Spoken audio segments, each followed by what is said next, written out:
Bon, allez.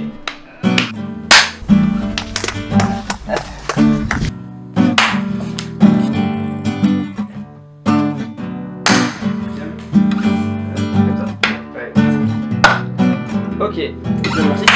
Ok. Ouais.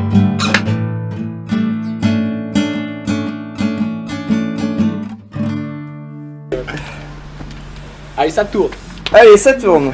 Bon, et ben, une fois n'est pas coutume, on se retrouve tous les trois pour les interviews d'un regard sur la côte ou Herzl Varnout, qui sont des interviews de surfeuses et de Bretagne, de surfeurs et de surfeuses pardon, en Bretagne, pour répondre à des problématiques locales et parler de la culture surf bretonne par ses pratiquants et ses pratiquantes. Pour commencer, est-ce que je pourrais vous demander de vous présenter individuellement? Qui êtes-vous? Ok. Tu veux commencer? Martin, Simon. L'un l'autre? Non. Vous pouvez, si vous voulez, on peut faire en croisé. Non, c'est chaud, je pense. Moi, c'est Simon Le Grel. Voilà, j'habite à Carlagadec dans le Finistère, dans le Pays Bigoudin, à côté de Plozévet. Je deviens boulanger, c'est passé fort peut-être. Non, vas-y. Je deviens boulanger au fur et à mesure. J'ai fait des études de plutôt biologie marine et de médiation scientifique. Et voilà, en gros, à peu près, je sais pas trop, dans les grandes lignes quoi. Ouais. Et tu es surfeur? Et je surfe par là, et j'ai 29 ans. Voilà. Et je surfe dans le coin, j'étais plutôt sur Guidel avant, côte lorientaise. Et là, je suis arrivé il y a 2 ans dans le Pays Bigoudin, Ok. à peu près quoi. Ouais, ça roule. À toi, Martin. Allez, à mon tour alors. Martin, donc. Martin, 28 ans. Ouais. Et bah pareil que Simon, je suis arrivé. J'habite à Plozévet, là, dans ce petit coin de paradis ici, là. Et ça fait 2 ans à peu près qu'on est par là. Donc moi j'ai fait des études en physique vers Rennes, quelques années, parsemé de petites interruptions, voyages. Je me suis fait aussi un petit CAP boulanger en alternance. Et puis la construction écologique, ça m'a chauffé aussi, donc j'ai fait une année aussi en licence à Lorient. Et puis après avoir monté une petite boîte de boulange avec Bastien, un ami qui fait également partie du collectif, on s'est motivé sur ce projet collectif là. Donc me voilà arrivé à Carlagadec ici, à Plozévet. Voilà, et donc je suis surfeur également. Et je surfe depuis maintenant, je dirais, j'ai commencé vers 20 ans quoi, depuis 8 ans. Ouais. Voilà. Et donc, je pratique, je suis pas mal sur les spots dans le coin. Ouais. Ok. Voilà. Petit paradis du surf en Bretagne. Ils sont pas trop dire que on peut les. Est-ce que vous pouvez présenter le collectif Tête Bêche? On peut commencer par, je sais pas, comme vous voulez le présenter. Bon, au départ, c'est un projet de copains-copines, on est une dizaine, on est 10 là-dedans. C'est un projet qui se veut mélanger de l'habitat et du travail. Donc nous, on habite sur le lieu, sur la ferme là, et ça s'articule globalement dans les grandes lignes autour de 3 grands axes. Il va y avoir un volet un peu fournil, boulangerie, dans lequel on produit du pain bio au levain, avec notre petit four. Bientôt un grand four, un volet de maraîchage et un volet d'événementiel. On fait aussi quelques guinguettes, un peu des concerts et tout ce qu'on peut sur la ferme aussi. Ouais. Et c'est un projet qui est né un petit peu. On est une bonne bande d'amis alors les amitiés sont diverses, mais il y en a de longue date, comme il y en a qui se sont faites à la fac, quoi. Dans les années post-bac et ça fait on a mis une petite année à trouver cette ferme et à vraiment poser le projet quoi. Et là on a trouvé cet endroit et donc ça a un peu concrétisé on va dire ces heures de réunion qu'on avait qu'on faisait avant pour un peu structurer le projet. Quoi. Ouais. Vous êtes combien dans ce projet-là, dans le collectif? On est 10 là. 10 avec des parcours un peu tous différents et on arrive tous avec un petit bagage qui participe c'est chouette, c'est pluriel. Ouais. Ok. Vous parlez pas mal de Rennes. Il y a eu quelque chose en amont de ce collectif. Pourquoi est-ce que vous avez créé ce collectif? D'où est venue l'idée? Je sais pas si l'idée est venue de là. En tout cas, en tant que groupe de copains-copines, on a habité plus ou moins tous et toutes ensemble, pas tout le monde en même temps, mais sur une grosse coloc à côté de Rennes, Heureux. On est tous passés du coup par cette coloc là et c'est vrai qu'on a bien, je pense, expérimenté la vie collective là-dedans. On commençait un peu on a fait quelques concerts, quelques trucs comme ça du côté de Rennes, ouais, un peu organiser un peu de la vie festive, un peu faire bouger l'endroit où on était déjà, quoi. Après, je pense que ça traînait dans les têtes des petits projets d'installation à droite à gauche. Il y avait un peu ce truc-là qui traînait, ça n'avait pas forcément la forme que ça a aujourd'hui. On est passé par pas mal de phases. Au départ, on cherchait juste de l'habitat, après on s'est dit peut-être ce serait intéressant. On a été rejoint aussi un peu par toute la partie entre guillemets maraîchage qui est venue un petit peu plus tard dans le projet et du coup ça a pris différents chemins. On a tourné quelques virages à des moments, mais il y avait même la volonté d'aller en Ariège à un moment et se rapprocher de la montagne. Ouais. Mais assez vite, on a retourné Modeste et on est revenu par là. Mais c'est vrai que c'est quand même, je pense que ça vient en partie de cette coloc là Heureux pendant laquelle on s'est bien retrouvés toutes et tous avec un peu une dynamique commune, quoi, je dirais. Et c'était quoi l'envie collective à la base? Pourquoi vivre ensemble? Pourquoi se lancer dans un projet comme ça, à plusieurs?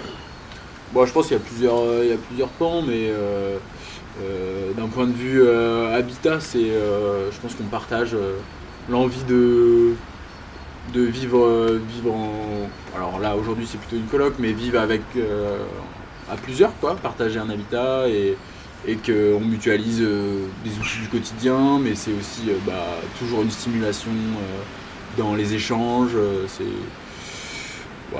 Moi personnellement, je me vois difficilement habiter tout seul ou même un cadre un peu plus... même la question le cadre du couple, le schéma qui est un peu... ça pose question en tout cas, mais là pour le moment je ne me vois pas dans ce cadre-là. Et puis après, c'était aussi un point de vue professionnel, c'est comment on arrive à trouver du sens dans notre travail, dans notre emploi, et l'idée d'en être un peu de pouvoir le créer, ce travail, et d'en être le propre décisionnaire, quoi, sous forme de... là on a créé une coopérative, mais voilà, sous forme de... C'était un peu ça aussi l'idée, quoi. C'était s'accaparer son travail et l'outil de travail aussi. Okay. Ne pas être dépendant d'une hiérarchie. Donc je pense que c'est aussi ces points-là. Je pense qu'il y a aussi un trait écologique peut-être un peu. Enfin, moi ça existait un peu ça dans mon esprit de... En fait, écologiquement parlant, c'est quand même super intéressant de vivre d'aller créer un peu justement une petite communauté entre guillemets, de vivre à plusieurs, mutualiser, et pas aller, dépenser plus de ci, plus de ça. Vivre en commun, il y a quand même, écologiquement parlant, c'est vraiment intéressant. Et puis c'est clair que sur le point de vue humain, sur l'énergie que ça amène là-dedans, c'est super aussi, quoi. Je pense qu'on n'a pas toutes les mêmes raisons derrière, mais on s'y retrouve tous et toutes bien, quoi. Il y a un peu... Moi je sais que j'ai vraiment besoin par exemple de cette énergie un peu collective là. Et c'est pas tant, je veux dire, si on n'avait pas fait du pain et qu'on avait, réparé des vélos, et en fait ça m'allait aussi, quoi. Moi c'est vraiment ce truc d'énergie collective, d'élan un peu où ça bouillonne, et au final ça c'est intéressant, quoi. Mais oui. Mais du coup le fait que ça prenne plein de formes aussi et que tout le monde amène un peu ses envies, son grain de sable là-dedans, et que tout le monde ait un peu son truc en tête, et bah ça c'est pas mal quoi, ça te donne une espèce de direction commune qui part un peu partout, c'est assez chouette. Il y a 3 activités sur le lieu. Est-ce que vous pouvez en parler Fournil. Ouais. Allez, je prends la partie fournil. Je vais faire Il y a... Ouais, alors à la base, on a créé une asso. Ouais. On a créé une asso qui portait la genèse des 3 activités quand on est arrivé sur le lieu.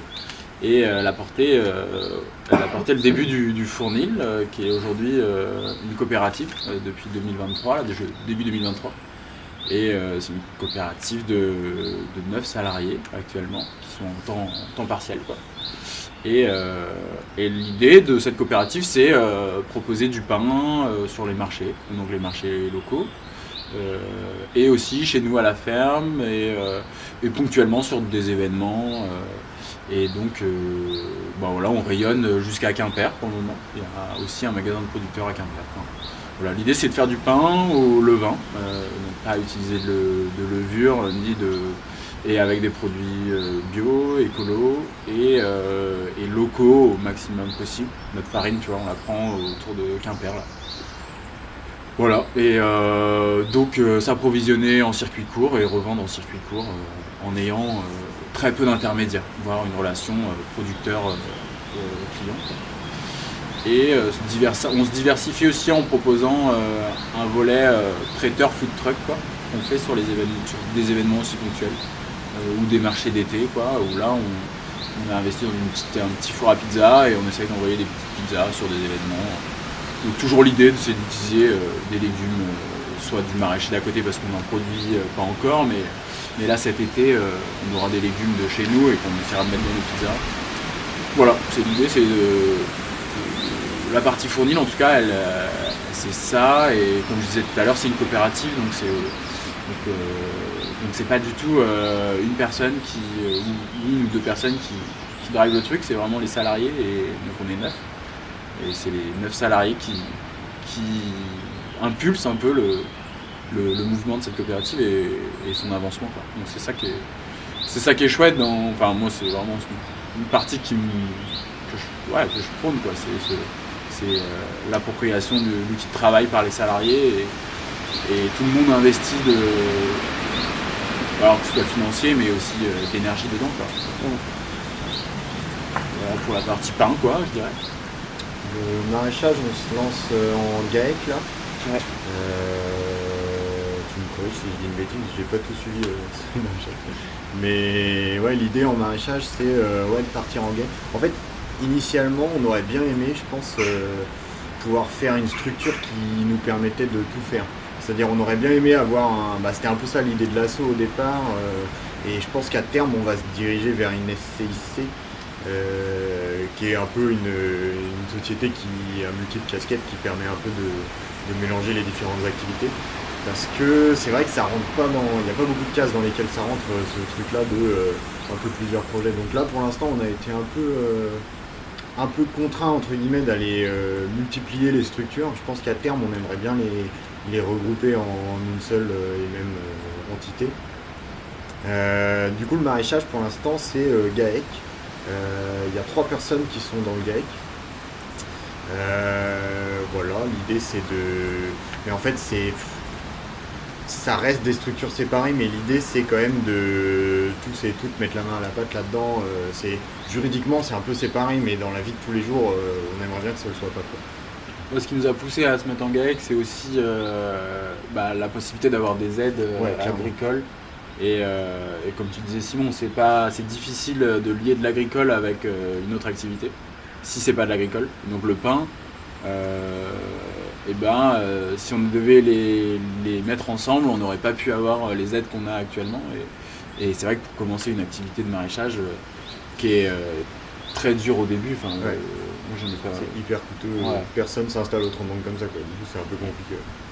Donc c'était l'idée, c'est d'aller chercher les aides qui sont allouées à l'installation, et puis après on verra, mais c'est vrai que dans l'idée, tout fédérer autour d'une même coopérative et de pouvoir être égaux sur chez qui on cotise, et puis pouvoir toucher à tout dans toutes les activités. Ça serait bien. Ouais.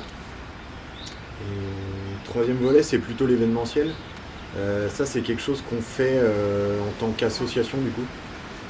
On a une association dont je sais plus, le but un peu, c'est de dynamiser le lieu et un truc comme ça, un peu fourre-tout, et ça nous permet de éventuellement aller chercher aussi quelques aides, et ça facilite vachement la venue de public ou tous ces trucs-là. Ça nous permet d'aller payer des artistes pour faire des concerts, produire des cachets, des trucs comme ça. Pour l'instant, au niveau événementiel, on a essayé de faire un peu de tout. C'est pas tant spécialisé sur tel type, tel concert, tel groupe, tel style musical. On a fait un peu de tout. On a fait des concerts, du théâtre, des gens qui sont venus faire des spectacles humoristiques. Il y a des face-nose, il y a un peu beaucoup de choses, ça multiplie. C'est pas mal. Pour l'instant, c'est cool. En fait, c'est intéressant d'essayer de faire plein de choses, de voir un peu comment les gens réagissent à ces trucs-là. On a toujours un peu peur, parce que, on a fait une projection la dernière fois, projection de film, et c'est vrai que moi j'ai toujours un petit truc de me dire projection de film, on sait pas, peut-être les gens, c'est dur de savoir quand t'as jamais essayé tel ou tel type d'événement, et en fait pour l'instant on est toujours bien surpris, ça marche toujours bien, il y a toujours plein de monde, il y a toujours une chouette ambiance, du coup c'est vrai que c'est un peu... C'est pas tant... on aimerait bien à terme pouvoir rémunérer quelqu'un avec le côté événementiel, que ça génère suffisamment pour pouvoir rémunérer au moins une personne, serait pas mal. Et pour l'instant c'est clairement pas le cas, mais en même temps c'est un peu le côté plaisir du truc aussi, quoi. C'est que c'est vraiment là où tu vois un peu le côté gratifiant de tout ce qui avance, c'est le lien avec le local, avec les gens, ça c'est vraiment intéressant. Et ce qu'on avait vraiment envie dans la partie événementielle, c'était aussi de ouvrir le lieu, quoi. Et c'est vrai que si on a des activités de production comme le maraîchage et le pain, ça reste des lieux où c'est des lieux pour les travailleurs, quoi. Mais à aucun moment, sans la partie événementielle, les gens s'accaparent le lieu. Et nous, l'idée qu'on avait, c'était de pouvoir rendre la ferme, pas tout le temps, mais une partie du temps, que ce soit vivant. C'est aussi sensibiliser, proposer de montrer ce que c'est une ferme qui fait ces activités-là, et amener de la culture sur la ferme. La culture en milieu rural, c'est aussi un point sur lequel on a envie, quoi. Nous, on a aussi apprécié nos années rennaises parce que il y avait une diversité de la possibilité d'aller au ciné rapidement, il y avait des festivals, des concerts et tout, et pouvoir amener ça aussi à la campagne, c'est aussi quelque chose qui est chouette. Alors il y a des programmations, il y a une salle ici dans la commune qui est chouette, qui propose une programmation, mais c'est juste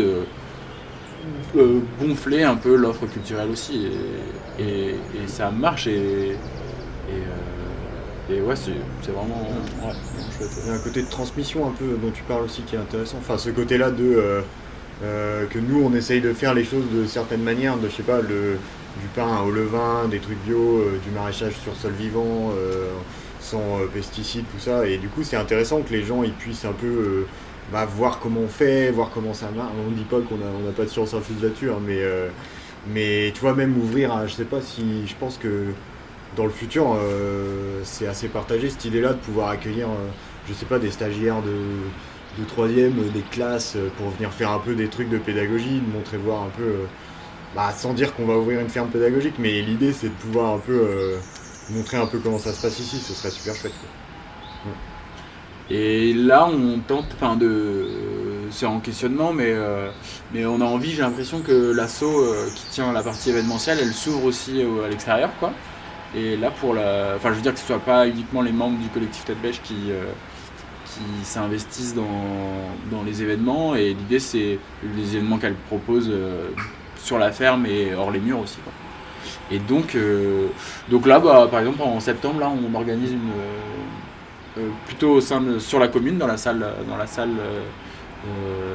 de la Comcom, là, un événement un peu plus conséquent, quoi, avec une implication alors maintenant c'est des amis, mais des gens des gens autour qu'on a rencontrés ici, et qui s'investissent dans l'asso Tête Bêche événement, et ça c'est chouette, ça fait trop plaisir. C'est vraiment top qu'il y ait une monde qui arrive aussi, et qui s'accapare un petit peu l'assaut, quoi.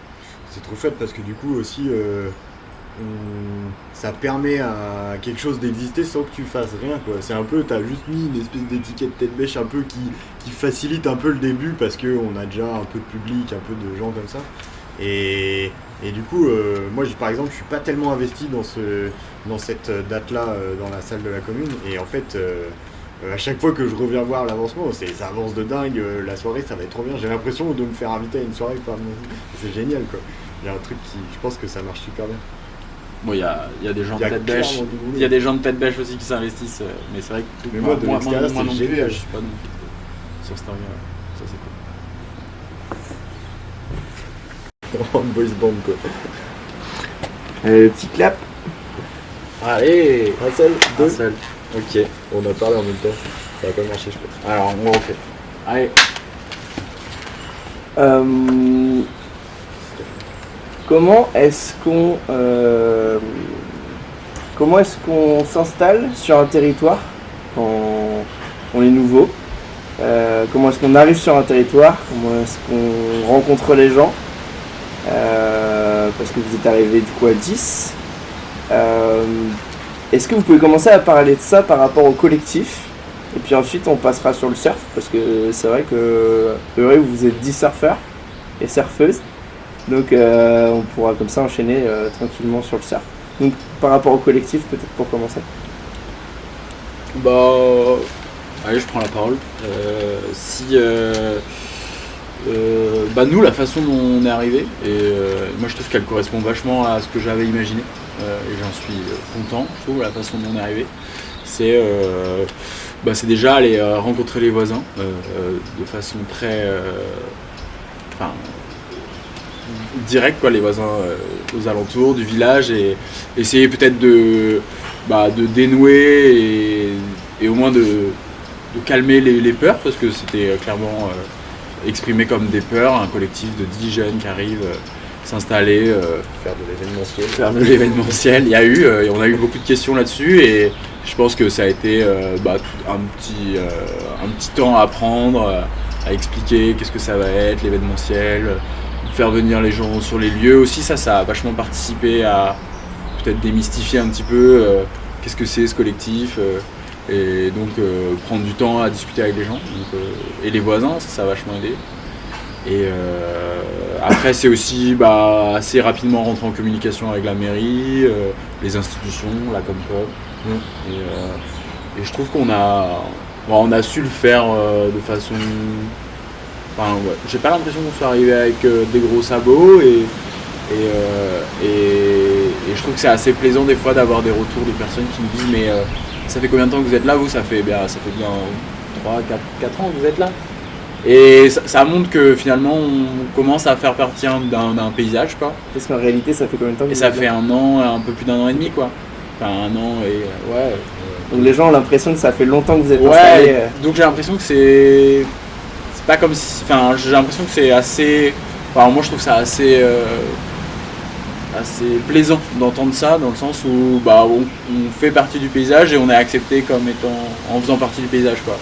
C'est pas genre les arrivistes, les nouveaux, ou enfin en tout cas je le ressens comme ça, quoi. Je trouve qu'on a fait les choses relativement bien, en tout cas. Ouais, je pense qu'on avait vraiment... Moi en tout cas, j'avais vraiment cette peur-là de... Enfin, je savais... C'était pas une peur, mais j'avais vraiment pas envie qu'on arrive avec nos gros sabots en terre conquise.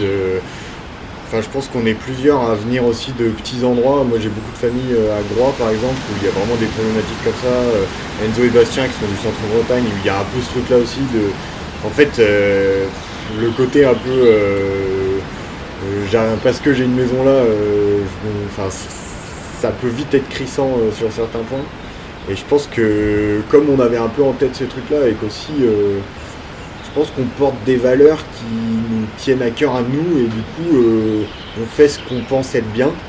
Et j'ai l'impression que ça plaît un peu aux gens des fois, mais du coup dans ces valeurs-là on essaye d'être sympa, on essaye d'être... Il y a tout un truc de social et de relationnel qui est hyper important pour nous au-delà du projet, quoi. Je pense que moi quand je suis venu m'installer ici, je suis venu m'installer, quoi. Je suis venu habiter un territoire, vivre avec le territoire aussi, quoi. Je pense que c'est la même chose pour tout le monde, et au niveau collectif aussi, quoi. Du coup, il y a un peu, je pense qu'il y a eu vraiment cette arrivée-là avec un peu des pincettes de dire on veut vraiment faire bien les choses parce qu'on a envie d'être ici pour de vrai, quoi. Et ouais, et en fait, c'est intéressant, je pense, de boucler ça avec le surf parce que j'ai l'impression qu'on fait les mêmes choses à l'eau, quoi. On n'arrive pas avec nos gros sabots, on fait pas. C'est des espèces de microcosmes un peu, c'est un peu les mêmes choses, quoi. Et ce côté-là, des voisins, moi j'ai l'impression que ça nous a donné beaucoup de légitimité ensuite derrière. Une fois que tu as eu un peu l'approbation des anciennes du bled, des gens qui viennent d'ici, qui ont toute leur famille qui vient de là, en fait t'es un peu chez eux mine de rien, quoi.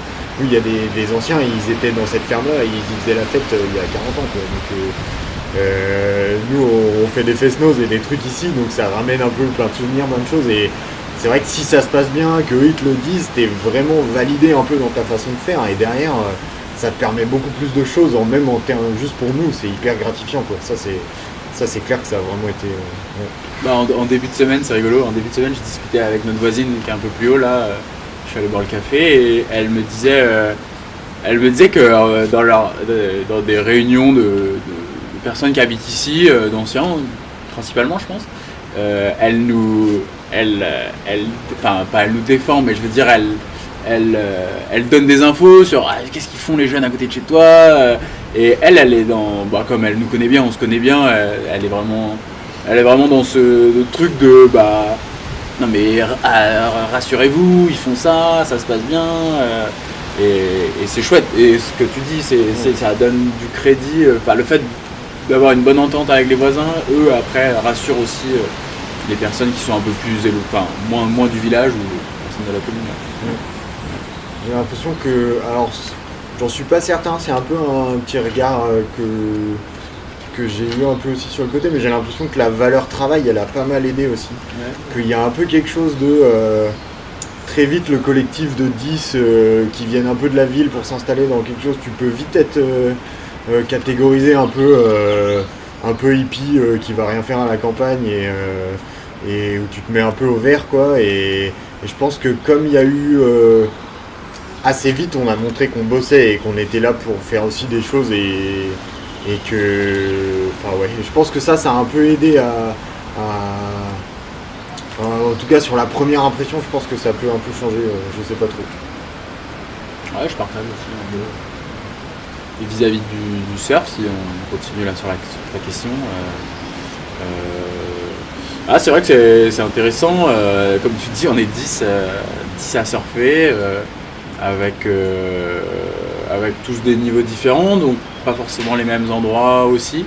Après, y a forcément des sessions qui plaisent à tout le monde, et donc déjà on a plutôt la volonté de surfer proche de chez nous.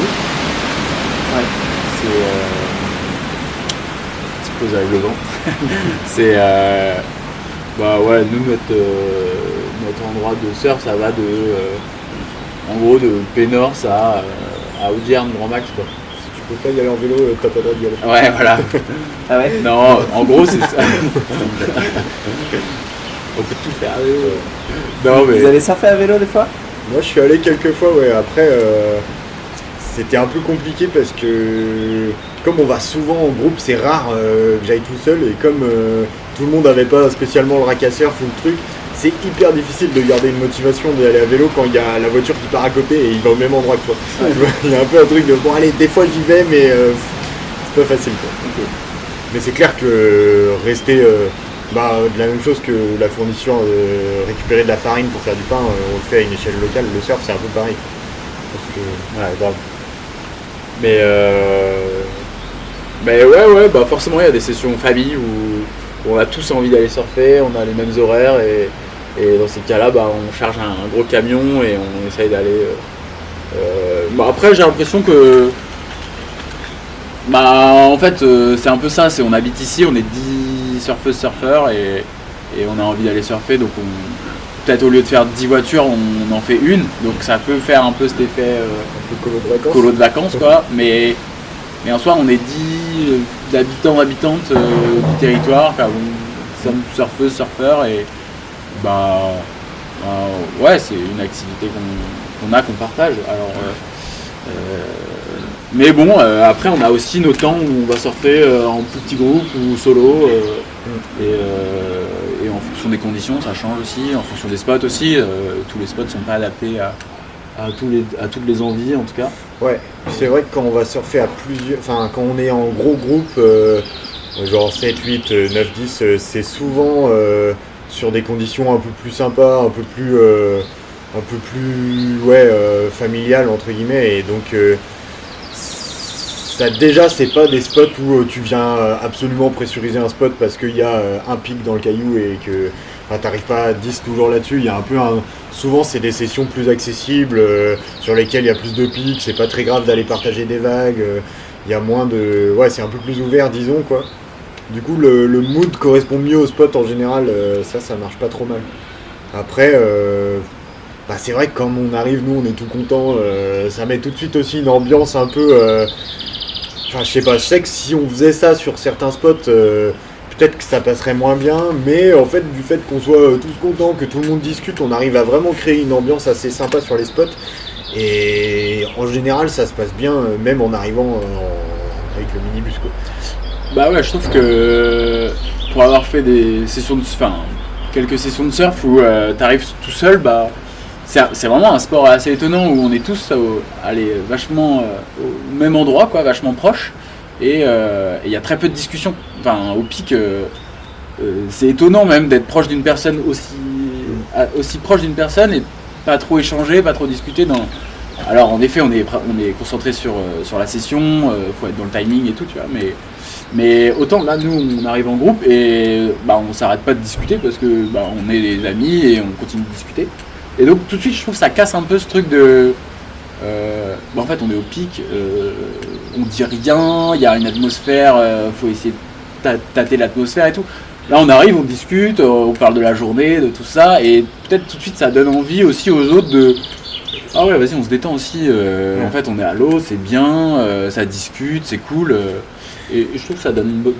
Et du coup, ça ouvre aussi beaucoup la communication sur les vagues, quoi. Il n'y a plus du tout. Enfin, je sais pas combien de fois tu vois des pics où il y a une espèce de tension et donc il y a des vagues la vague elle part, il n'y a personne dessus parce que machin a cru que bidule partait et donc il est sorti. Enfin, là, il y a beaucoup plus ce canal un peu ouvert de tu veux la droite, la gauche, machin. Ça discute beaucoup plus. C'est plus facile d'aller créer des tours aussi, de dire là c'est le tour d'Enzo ou d'Estelle.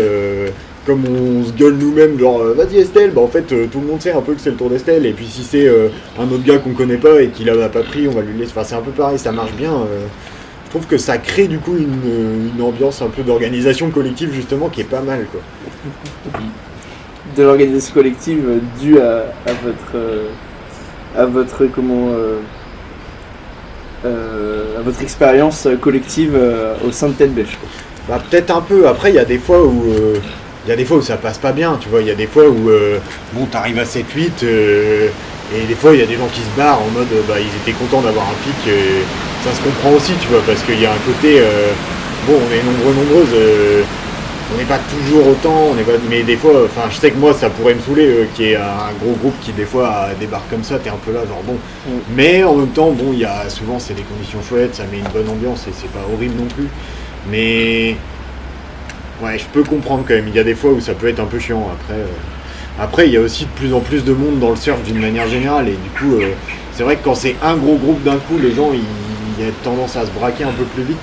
Mais en fait des fois c'est pas un groupe et c'est 7-8 personnes individuellement et en fait l'ambiance est moins bien que quand c'est un groupe de 7, quoi. Ouais, c'est sûr.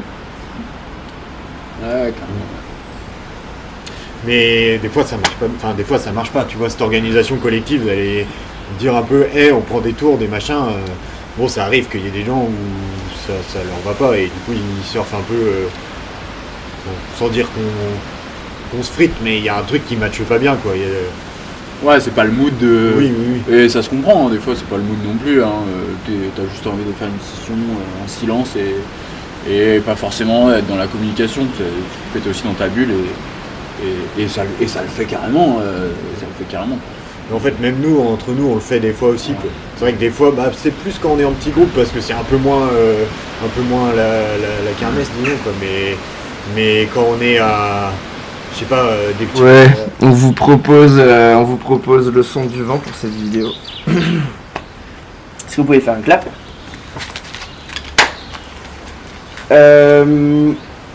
Est-ce qu'on peut revenir sur le collectif et sur... Il y a les cochons derrière. J'espère que le micro entend. J'étais contente de revenir sur le collectif. L'acquisition de la maison, est-ce que vous pouvez en parler? Ça s'est fait comment? Ça s'est fait, nous on a cherché on a fait une veille plus qu'active disons sur différents sites un peu de baraques, des trucs on a regardé un peu sur le net tout ce qui passait dans les agences, les trucs un peu pendant presque un an je dirais. Alors avec le projet qui a un peu bougé, on a regardé un peu partout de presque les Pyrénées ici quoi, mais on regardait un peu tout le temps des trucs, on a fait quelques visites, on s'est projeté à quelques endroits, sans qu'il y ait... Enfin c'était toujours un peu une notion de compromis, c'était compliqué à 10 d'aller trouver quelque chose, étant donné qu'on était globalement assez limité par notre rapport en monétaire disons. On n'avait pas spécialement ni la possibilité ni l'envie d'aller faire un prêt. On a cherché un peu partout, on a visité quelques trucs, toujours avec un peu cette notion de compromis là, du coup de plus ou moins loin de la mer, plus ou moins de terrain, plus ou moins de bâti, plus ou moins de sous, un peu ce truc là quoi. Et pour au final visiter ici, et là ça s'est embrayé vachement vite. On a tous eu un peu un truc un peu coup de cœur j'ai envie de dire, enfin j'aime pas trop ce mot là, mais ouais un peu où on s'est dit bon bah là ici tout le monde a été ok de faire un compromis en se disant ok moi si c'est là ça me va, et donc c'est un peu ça qui s'est passé et c'est allé très très vite à partir de là, à partir du moment où on a visité et où on s'est tous et tout un peu dit ok ça c'est pas mal, là ça a bien accéléré. Ouais, bah ouais, carrément, ouais. Et ça s'est fait. Il y a un premier groupe qui est venu visiter. En gros, l'annonce elle a paru. Il y a un premier groupe qui est venu visiter. Le soir même, il y avait un petit compte rendu. Le week-end qui suivait, tout le monde venait visiter. Et puis on avait une petite plaquette qu'on avait partagée déjà aux différentes mairies pour savoir si les communes dans lesquelles on cherchait étaient motivées pour avoir un projet de ce style dans leur commune. Et cette plaquette là on l'a proposée aux propriétaires qui vendaient cette ferme là. Et ça leur a plu. Et donc là-dessus ils ont arrêté les visites quoi. Donc on a bloqué. Ça a bloqué la vente pour nous, et puis après on s'est organisé nous donc pour acheter à 10 il n'y a pas beaucoup de solutions, soit c'est en indivision et dans ces cas là c'est un montage nous qui nous convenait pas, et donc on a choisi la SCI, Société Civile Immobilière.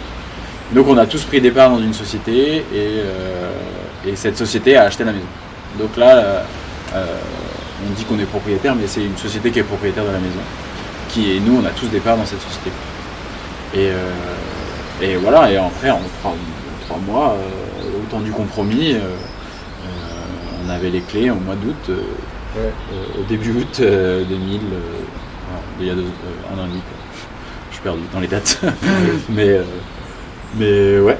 C'est allé vite, mais on était aussi à une période où la pression immobilière elle était assez... C'était un peu sorti de confinement, les prix ils étaient en train d'exploser, il y a des gens un peu plus loin le notaire qui vendait ici, il a eu des offres d'achat sans visite, tu vois, des gens qui visitent pas mais qui disent moi je la prends, et du coup c'était un peu, ça a été compliqué quoi, c'était un peu ouais, on a bien cravaché quoi, mais ça s'est bien fait au final, mais je pense qu'on a vraiment été aidé par le côté... la réactivité qu'on avait collectivement déjà. Enfin, je pense que le fait d'avoir déjà... on faisait tout le temps un peu des réunions, on était sur une veille active depuis pas mal de temps. Je pense que si cette maison-là, elle était apparue dans le radar peut-être un an plus tôt, on n'aurait pas été aussi réactif. Là, on était vraiment rodés, quoi. Et du coup, c'est allé vite, quoi. Parce que vous viviez ensemble déjà à ce moment-là Certains d'entre nous, mais vraiment pas tous, mais on avait, je pense qu'on avait vraiment une rigueur le lundi. C'était le lundi à cette époque-là? Ouais, c'était le lundi. Mardi des fois, moi c'était compliqué pour moi, j'étais plus hyper loin. Ah ouais. C'était un moment où vous étiez tous ensemble et moi j'étais pas là. Donc Ah du coup, Mais c'était réunion toutes les semaines et tu vois le soir jusqu'à pas d'heure quoi. Et parce que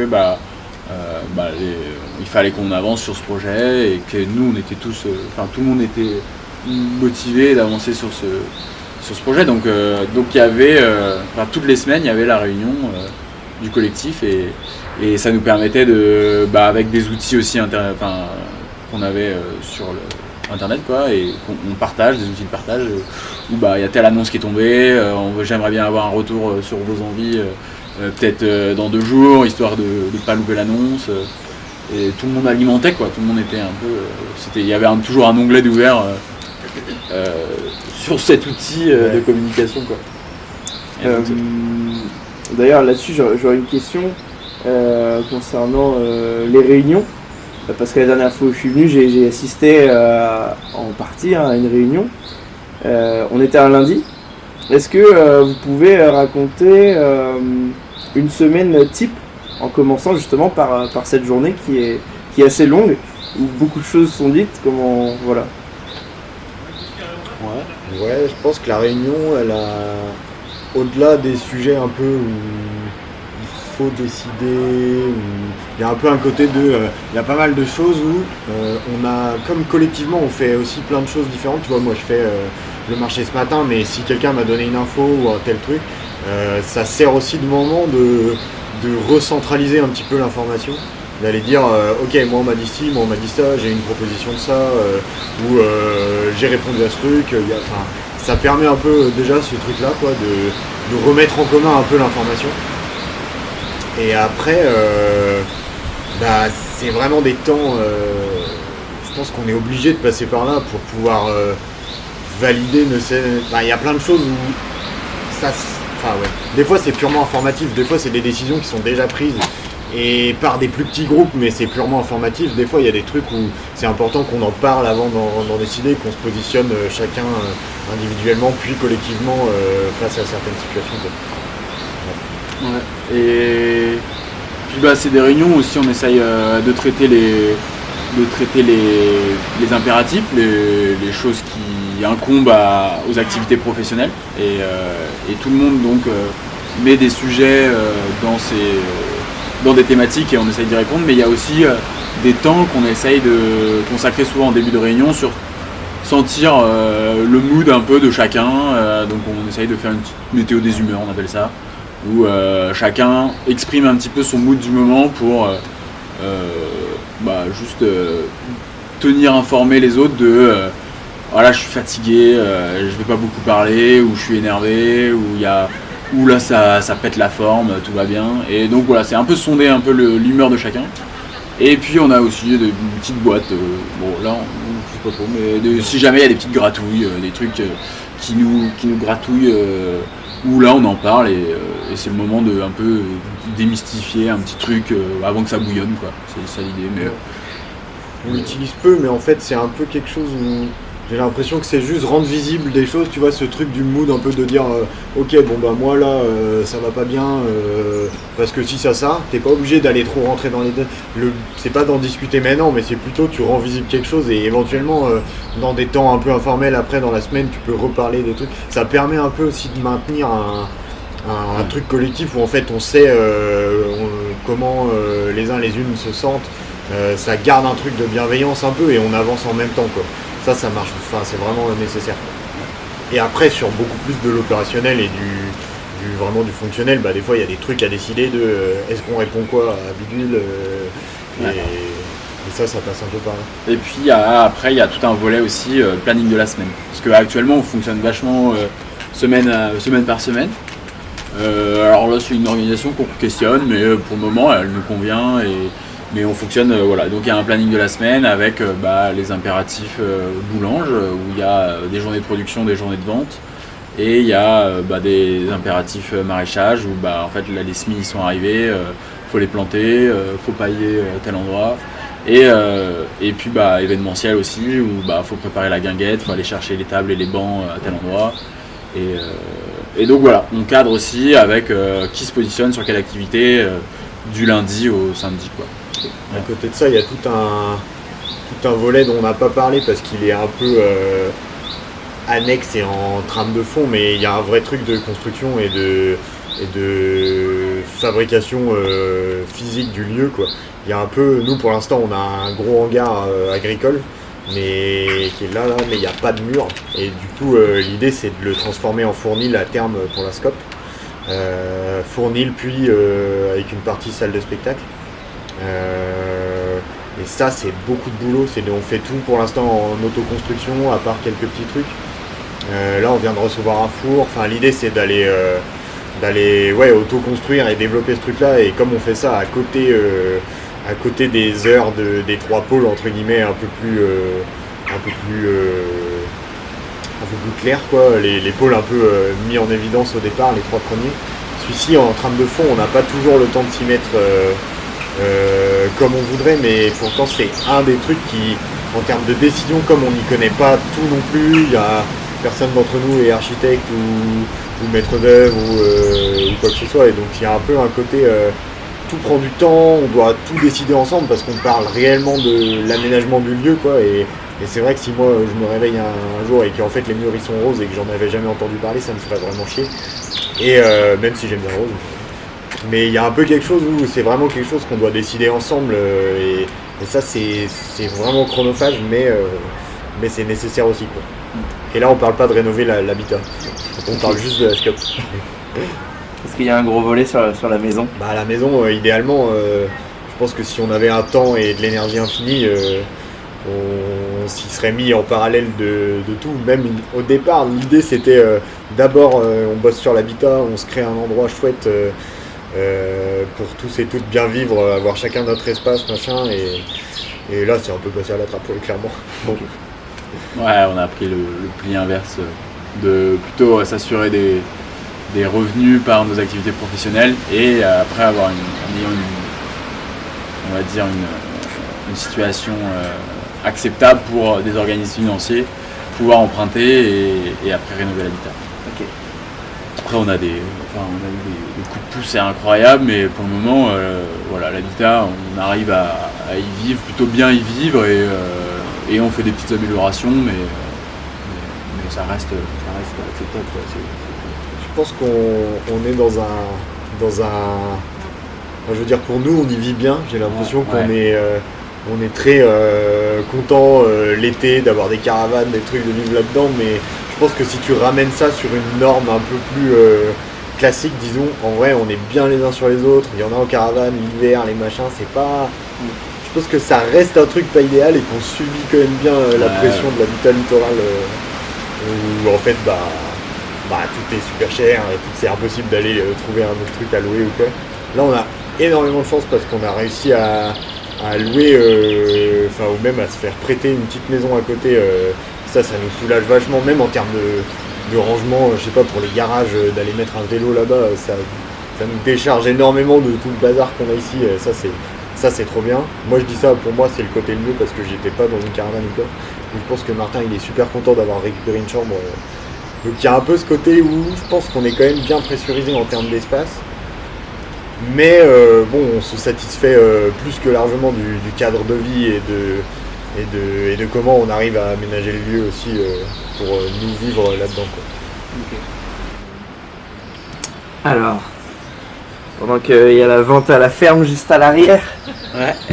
Ils ne font pas trop de bruit normalement. Ah voilà Gisèle, notre voisine, et Marie-Ange. Ouais. Les gens qui sont derrière la caméra ne voient pas le lieu. Est-ce que vous pouvez leur raconter comment est fait ce lieu-là, quelle taille il fait, où est située la maison, le champ, les caravanes, la serre, tout ça, pour que les gens aient un peu une idée. Ouais, déjà c'est un petit village qui est situé au sud de Plozévet. Vraiment en proximité du bourg. On peut rejoindre le bourg par l'ancienne voie de chemin de fer qui s'appelait le train carotte. Et là maintenant c'est une voie verte, cyclable, à vélo, c'est vraiment un cadre cool. Et ça nous arrive juste en bas là, du terrain, côté nord, et un petit ruisseau et un petit pont qui nous amène ici là. Et donc c'est un habitat qui fait quoi, 2 hectares à peu près, une ferme de 2 hectares, ouais. Avec une maison principale, 2 petits appentis en pierre, et donc le hangar dont tu parlais tout à l'heure, Simon, grand hangar. Et il y a une parcelle de un peu moins d'1 hectare cultivable, avec un peu de forêt qu'on peut voir derrière nous là. Et cet espace qui est un peu une clairière entre des châtaigniers et des chênes. Et là c'est plus un espace qu'on réserve pour la partie événementielle, accueil de public, quoi. Ok. Ouais. Donc voilà, la ferme, on y arrive par le nord et on a une petite cour intérieure en galets sur champ, plein sud, très agréable. Ouais. Il y a la serre qui est derrière nous là, qui sert de pépinière, de serre cette année et de pépinière dans le futur, parce qu'il y aura d'autres serres qui vont arriver sur la parcelle. Ouais. Voilà. Peut-être les cochons derrière à droite là. Ah ouais, carrément. Sur Ouais. la petite chaînée. Ouais. Qu'est-ce qu'il y a d'autre? On a pas mal de. Voilà, on se fait un peu déborder par la friche.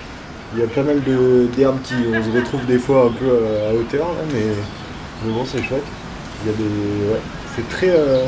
Moi j'aime bien ce côté d'être un peu. On n'est pas sur une route principale non plus. Il y a une des grandes routes et après on est un peu écarté.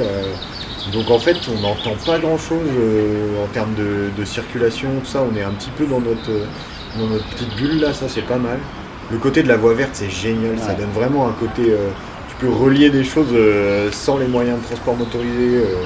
Ouais, moi je sais que il y a une salle de sport par exemple là-bas et des fois on va se faire un coup de badminton ou un truc comme ça à vélo, c'est à 3 minutes, c'est génial même pour aller au bourg, ça c'est vraiment sympa. Et puis c'est vachement arboré quoi comme espace et pour habiter en bord de mer on est à peine 5 km de l'eau et je trouve que c'est. Enfin moi je suis content je pense d'habiter à cet endroit là. C'est super agréable d'habiter vue mer, les pieds dans l'eau, mais les tempêtes d'hiver on les subit beaucoup moins ici. On est juste après la petite butte. Et c'est vrai que c'est canon aussi, hein, mais toutes ces maisons, il n'y a pas trop de verdure quoi, en bord de côte, parce que c'est sujet aux embruns et aux tempêtes. Et ici, j'ai l'impression que c'est vraiment un petit coin où ça y est, il y a la première verdure qui est après le trait de côte qui reprend ses droits, et là c'est le cas, ouais, je fais. On cracherait pas sur une petite vue sur le spot, mais bon, c'est clair que ne serait-ce que pour le vent, les embruns, tout ça, c'est carrément une bonne chose. Et puis on est à 3 bornes. En vélo, ça se fait super bien, ça c'est vraiment pas mal aussi. Aussi, on est sur une portion de côte qui est plutôt sauvage. Il n'y a pas ni de gros spots de surf bien connus. Il y en a un peu à côté, mais pas tout de suite. Et c'est vrai que la première côte, quand tu arrives, ça reste. C'est un petit chemin côtier, il n'y a pas de grande plage, il n'y a pas de. C'est un peu. Ça, c'est sympa aussi, je trouve. J'aime bien ce côté un peu sauvage de l'océan, quoi. Et comme il y a peu de grosses villes vraiment directement, c'est rare il y a très peu de monde sur la côte juste en face, quoi. C'est vraiment tranquille, ça, c'est une bonne chose. Enfin, moi, ça me fait plaisir en tout cas.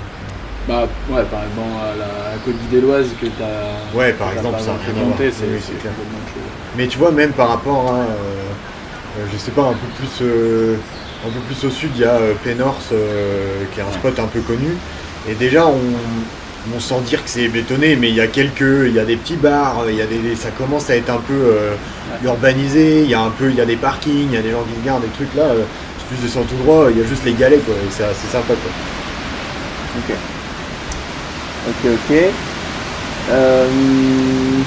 De quoi on pourrait parler? Niveau temps, la session c'est à quelle heure? Je pense que 17h45, 17h45, ça serait bien. Il est 17. Il est 17. Ok, on se fait encore 2 questions. 20 minutes, départ dans 20 minutes, c'est bien, je pense. Ouais. Alors. Ouais, je pense. Le vent il tombe, hier on était à quelle heure? On était trop tard. On était trop tard, c'est sûr, mais ça monte vite, hein. C'est petit quoi. Ouais. Ok, j'ai une question. Une question qui est couramment posée dans les interviews, à savoir les problématiques locales. Est-ce que en tant qu'habitant du territoire, ici on est dans le Haut Pays Bigoudin, c'est ça? Est-ce que en tant qu'habitant du territoire, vous avez des problématiques comme ça locales sur lesquelles vous voudriez témoigner, apporter un regard, des idées, voilà. Je pense qu'il y a celle du logement dont on a un petit peu parlé, qui est assez évidente, je pense, où nous on est un peu entassés, alors on s'en contente et on est très heureux d'être là, mais c'est vrai qu'avec un regard un peu plus un peu extérieur, l'habitat ici c'est quand même compliqué, il y a des problématiques côtières, même sur la côte nord, du côté de Douarnenez, tout ça, il y a plein les maisons secondaires, les Airbnb, tout ça c'est un petit peu un fléau quand même. C'est compliqué pour les gens ici de se loger, de louer à l'année. Il y a beaucoup de locs qui sont des locs sur 10 mois ou juillet-août, tu peux pas rester chez toi. Ce truc-là, il arrive beaucoup quand même. Après, dans nos réseaux, les gens s'adaptent. Tu sens que on est content de vivre dans des caravanes, des bungalows, des locs un peu, des colocs pour plus que le nombre. Ce truc-là, il est clairement présent. Ça, c'est sûr. Après, moi, perso, j'ai du mal à. Bon, si je partage carrément ça, et nous, c'est un petit. J'ai l'impression que c'est une chance qu'on a eu un peu de trouver ce truc-là, à ce prix-là aussi. Mais c'est vrai qu'on côtoie des gens qui cherchent des locs ou qui ont des locs à l'année, mais seulement. Et l'été, par contre, ils sont virés de leur loc parce que c'est des tarifs qu'ils ne peuvent pas assurer, quoi. Et des locations à la semaine et tout. Mais autrement, en autre problématique, je sais pas si d'un point de vue agricole, il y a la problématique des terres sur l'installation, essayer de trouver des terres qui sont après je maîtrise pas tout le sujet, donc je pourrais pas non, moi je trouve aussi pour circuler un peu à vélo, je trouve que d'un point de vue infrastructure, c'est pas idéal non plus partout. Après c'est autre chose que la ville où les distances elles sont plus longues et ouais, ce sont les routes nationales, il n'y a pas de bas-côté vraiment pour circuler sereinement à vélo. Et ça m'est déjà arrivé un petit peu à vélo où tu te fais klaxonner alors que tu as toute ta place sur la route et c'est juste que faut apprendre à décélérer et la partager, quoi. Mais voilà, c'est. Ouais, il y a pas mal de problématiques qui sont inhérentes au fait d'être un peu plus en campagne aussi par rapport aux villes ou par rapport. Enfin, il y a un peu ce truc-là où ce qu'on gagne à avoir quelque chose de plus nature, moins urbanisé, tout ça, tu le perds un peu en infrastructure entre guillemets. Et aussi, peut-être que oui, les efforts sont pas réellement mis là-dedans, mais ouais. Oui, c'est clair. Et en fait, je pense que c'est aussi vachement lié avec la possibilité d'habitation. Tu vois, s'il y a plus de monde à habiter, des revenus plus modestes éventuellement, que ça rend plus possible ce truc-là, il y a aussi plus je fais un raccourci un peu rapide, mais il y a aussi plus d'utilisateuristes de vélo et du coup ça force aussi les mairies à développer je veux dire, tout ce truc-là, il est un peu lié et je pense qu'on le voit. C'est vrai. Et puis nous, on habite dans un endroit qui est quand même chouette, où on a eu un peu de bol de trouver cette maison-là à ce prix-là, et même si on a quelques concessions, mais je pense qu'on voit aussi ce truc du logement sur les commerces, comme les gens ils ont du mal à se loger, il y a aussi peu de. Des fois tu traverses des bleds, il n'y a pas grand monde dedans, quoi. Du coup le réseau il est peut-être amoindri aussi par ce truc-là. Ouais, quoi. carrément. Et du coup, du fait qu'il n'y ait pas trop les. Après, on a aussi la voie verte qui est vraiment une belle chose. Ça, c'est vraiment bien d'avoir rénové ce truc-là, c'est assez cool. Grave, même si je pense que. Je trouve qu'elle aurait vraiment tout à retrouver son parcours d'antan parce que. Ah clairement. Parce que là, elle est découpée, quoi. Là, actuellement, nous, on a une portion qui est vraiment chouette, mais avant, elle rejoignait Pont-l'Abbé à Audierne. Et là, il y a des tronçons qui sont plus du tout utilisable à vélo, quoi. Et c'est vrai que créer une espèce de de lignes de communication cyclables d'Audierne à Pont-l'Abbé en desservant les différents bourgs sur la route. Je trouverais ça chouette ça.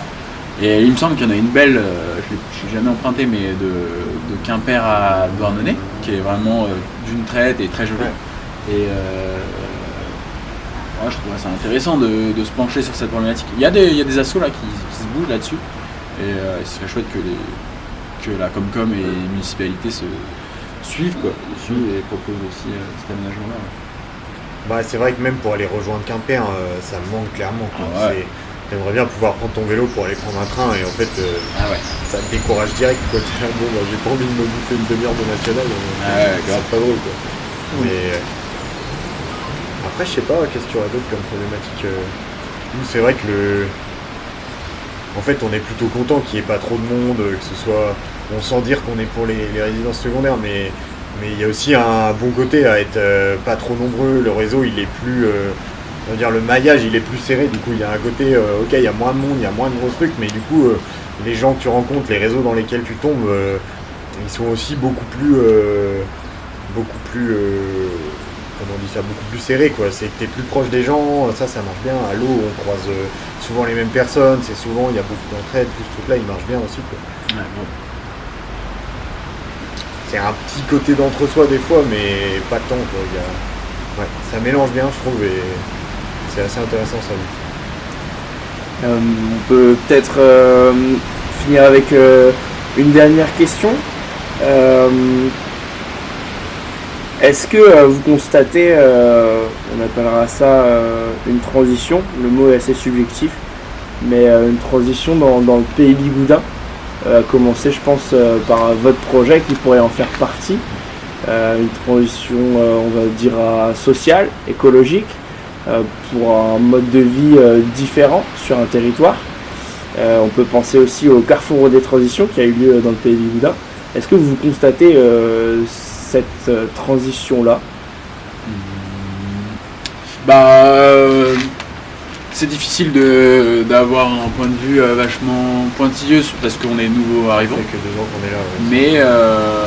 Mais moi j'ai le souvenir d'une discussion avec une amie qui a grandi ici et qui a depuis son enfance, elle cherchait à bouger et partir d'ici quoi.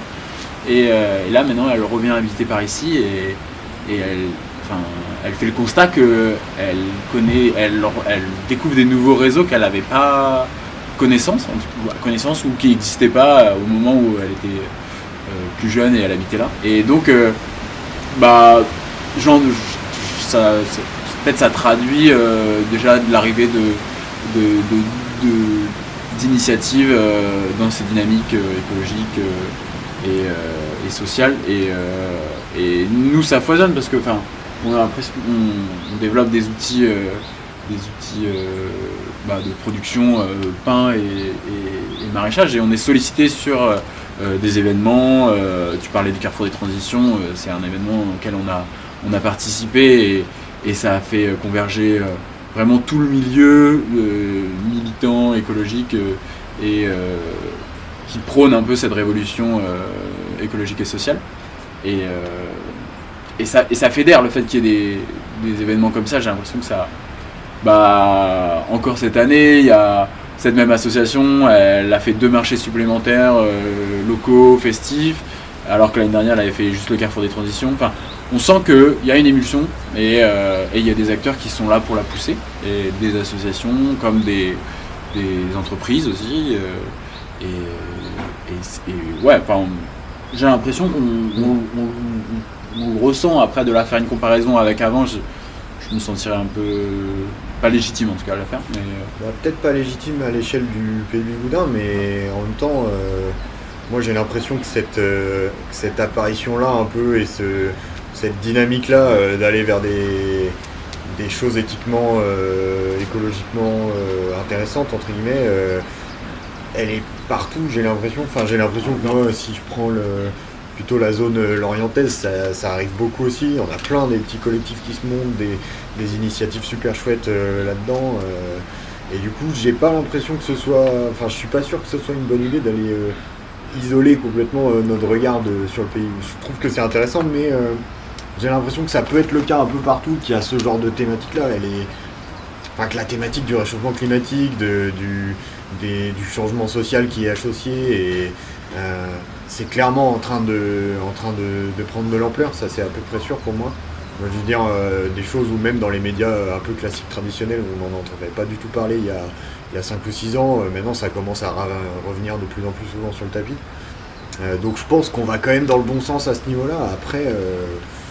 Après ouais, c'est sûr qu'il y a un peu d'entre-soi, c'est sûr qu'il y a un peu de... parce que c'est les réseaux que tu développes, t'as l'impression d'en voir de plus en plus. Mais je pense quand même qu'il y a des chouettes initiatives autour de nous de plus en plus. Et en fait, peut-être que nous aussi, on a été un peu inspirés par ces trucs-là, mine de rien, quoi.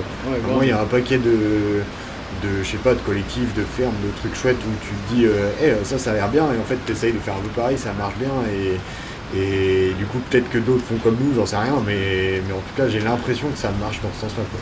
Bon, en tout cas, dans la structuration de notre collectif, on a pas mal zioté à droite à gauche, savoir comment tel collectif on fait. On a discuté, échangé avec d'autres personnes, et il y avait de la matière, quoi. Donc c'est synonyme que voilà, ça émerge et ça essaime un peu partout à l'échelle de la France. Enfin, en tout cas, moi je serais capable de parler de la France, après j'imagine européen. Après, je pense qu'il n'y a rien de nouveau, en fait. J'ai l'impression que ces trucs-là, peut-être qu'il y en a plus, mais c'était, je veux dire, des initiatives et des trucs chouettes. Je pense que nos grands-parents, ils en avaient plein autour d'eux, mais que peut-être ça... Maintenant, on est en train de conscientiser peut-être un peu plus ce truc-là et de se dire que... Enfin, je sais pas, j'ai l'impression que la vision un peu plus globale et englobante de se dire, en fait, il y a aussi un gars là-bas qui fait du miel bio, du machin, et de le connecter à ce que nous on fait à travers des problématiques environnementales, à travers des trucs, peut-être que ça, c'est un peu nouveau. Mais j'ai l'impression que sinon, toutes les petites initiatives, ouais, que le développement de ces trucs-là, ça a plus ou moins toujours été, peut-être en moindre mesure. Mais... j'ai l'impression qu'il y avait quand même une mouvance à quitter les campagnes à un moment. Alors, j'arriverai pas à donner une année, tu vois, mais il y avait cette mouvance où il fallait quitter la campagne pour s'en sortir, il fallait aller à la ville, monter à la ville. Et là, j'ai l'impression que les projets comme ça, c'est des projets qui quittent la ville pour aller...